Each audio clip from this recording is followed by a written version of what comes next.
সুতোটা একটু লুজ করে দিবেন বা টাইট করে দিবেন, যেটা মনে হয় আর কি সেলাইয়ের সময় সুবিধার্থে সেরকম করে নিতে হবে। আর নিচের ববিনে কিন্তু একটা সুতোই থাকবে, যেরকম হয় আর কি নরমালি। তো এখানে আমি একটা কাপড় নিয়েছি চওড়া 4 ইঞ্চি আর লম্বার দিকে 12-13 ইঞ্চির মতো।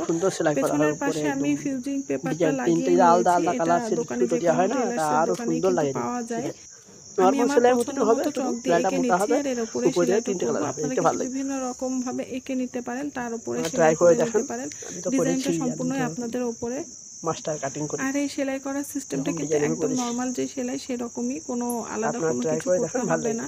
শুধু যদি মনে হয় যে নিচের সুতাটা বেশি লুজ হচ্ছে বা টাইট হয়ে যাচ্ছে, তো উপরের টেনশনটা সেই অনুযায়ী ঠিক করে নেবেন, এই আর কি। তাছাড়া নরমাল সেলাইয়ের মতোই। ভালো লাগবে দেখে। ইলেকট্রিক সেলাই মেশিনেও 3-4টা সুতা দিয়ে চক কিভাবে দেওয়ারও সেলাই দরকার করতে নেই, হয় সেটা চক না টিউটোরিয়াল দিয়েও ভিডিও হবে, আমার চ্যানেলে ডাইরেক্ট আছে, আপনারা মারা হবে। চাইলে কিন্তু দেখে নিতে মাপ পারেন। অনুযায়ী। আশা করি উপকারে আসবে।